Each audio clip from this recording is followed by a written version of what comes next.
आज national pollution control day, राष्ट्रीय प्रदूषण नियंत्रण दिवस है।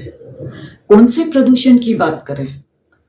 एयर, वाटर, साउंड या वैचारिक प्रदूषण? आज पूरा विश्व चिंतित है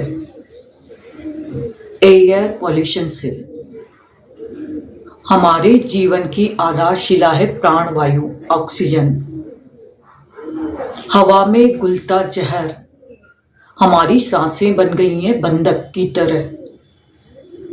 ऐसे में आज व्यक्तिगत और सामूहिक प्रयास के माध्यम से ही हम इसके निदान की ओर आगे बढ़ सकते हैं। साथियों, हम विकास के उस मुकाम पर खड़े हैं जहां न तो हम विकास को रोक सकते हैं और न गरीबों के कल्याण के जो प्रयास चल रहे हैं उनको बंद कर सकते हैं। ऐसे में फिर पर्यावरण की सुरक्षा कैसे होगी? ये एक बहुत बड़ा प्रश्न है, क्योंकि हमारी भोगवादी संस्कृति सिर्फ प्रत्यक्ष लाभ को ही देखती है। ऐसे में अब दृष्टिकोण हमें बदलना पड़ेगा।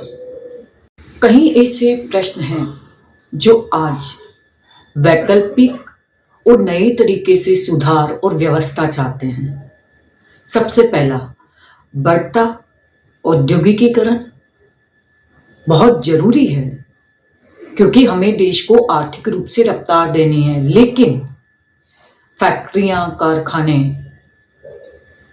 ऐसे जो धुआं उगल रहे हैं, ऐसे में हमें एक ऐसे मॉडल पर आना पड़ेगा जिसमें रोजगार भी ज्यादा क्रिएट हो और प्रकृति पर्यावरण को नुकसान ना हो।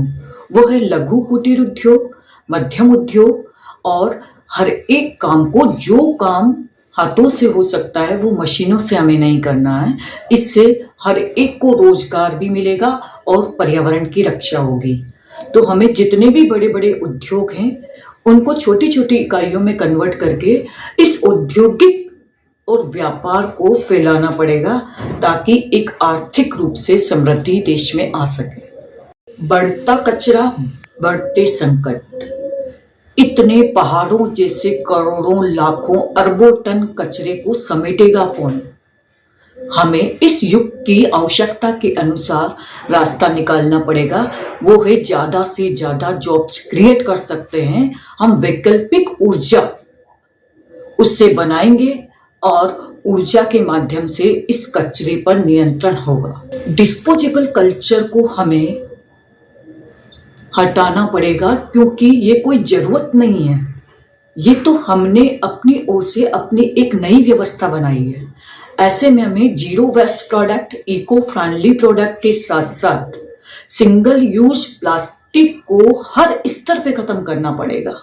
और ये हम कर सकते हैं, क्योंकि जब हम इस तरीके के विकल्प तलाश करेंगे जो प्रकृति को नुकसान न दे, तो उसमें रोजगार ही रोजगार क्रिएट होगा।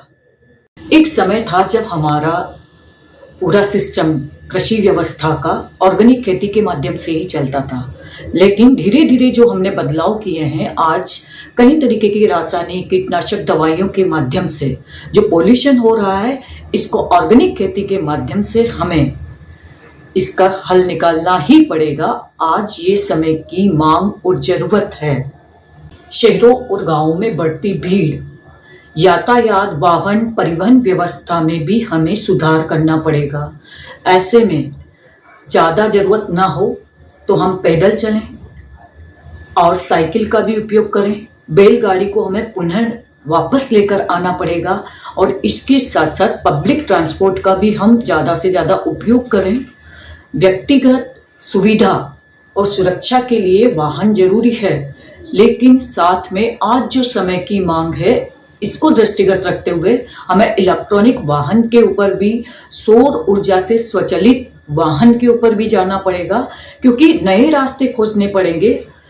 हम ये कर सकते हैं। हरितिमा, वन, पौधे और वृक्ष, इसको बढ़ाने के लिए एक परिवार एक पौधा नहीं, एक व्यक्ति एक पौधा, जितनी जनसंख्या उतना वृक्षारोपण और इसके साथ साथ जो लगे हुए हैं वृक्ष, वनों की कटाई ना हो।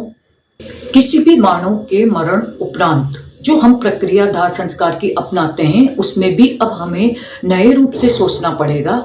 आज की आवश्यकता और मांग के अनुसार एक व्यक्ति का जब निधन होता है तो कई क्विंटल लकड़ियां उनके दाह संस्कार में वनों को काटकर हम देते हैं। ऐसे में वैकल्पिक व्यवस्था हमें इलेक्ट्रॉनिक मशीन के माध्यम से दाह संस्कार या गोकास्ट गोबर का उपयोग करके जो कंडे और लकड़ियां बनती है उसके माध्यम से दाह संस्कार की पद्धति को एक नया स्वरूप देकर इसमें रोजगार भी छिपा हुआ है और पर्यावरण का संरक्षण भी। आज कई तरीके के परमाणु अनुसंधान, रिसर्च, शोध चल रही है। ऐसे में पर्यावरण को नुकसान ना हो, उसी रिसर्च को हमें प्रमोट करना है। एक धुआं जो जिंदगी देता है और एक धुआं जो जहर और मौत देता है। हमें यज्ञ परंपरा और पर्यावरण में क्या कनेक्शन है, आध्यात्म और वैज्ञानिक आधार पर अध्ययन, रिसर्च, शोध, अनुसंधान करके इस परंपरा को जीवित करना पड़ेगा, क्योंकि वातावरण परिशोधन का सूक्ष्म आधार यज्ञ है। हवन, यज्ञ, अग्निहोत्र के माध्यम से समग्र उपचार प्रक्रिया इस वातावरण और वायुमंडल की ये थेरेपी आज कई देशों में अनुसंधान का विषय बनी हुई है।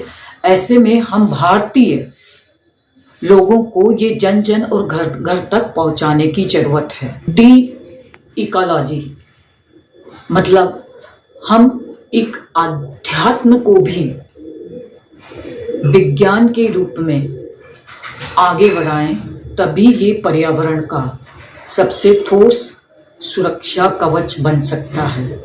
अब हमें हर किसी को प्रकृति की ओर लौटना पड़ेगा।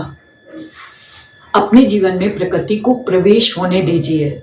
समाधान मिलेंगे सारे सिर्फ और सिर्फ प्रकृति से ही, क्योंकि प्रकृति का सिद्धांत इंटरडिपेंडेंसी पर हम टिके हुए हैं। सब हमारी कुछ लिमिटेशन है और कॉम्प्लेक्सिटी यहाँ हर एक का सम्मिश्रण है, परस्पर निर्भरता है, लेकिन कुछ नियम और कानून व्यवस्था है, उसका हमें पालन करना पड़ेगा, ताकि आज हवा में घुलते इस जहर को हम रोक सकें। हर एक मानव की स्वास्थ्य सुरक्षा आज सबसे बड़ी चुनौती है, लेकिन छोटे छोटे परिवर्तन और सुधार हम व्यक्तिगत रूप से अगर करेंगे तो एक बहुत बड़ा इम्पैक्ट पूरे वैश्विक लेवल पर आएगा।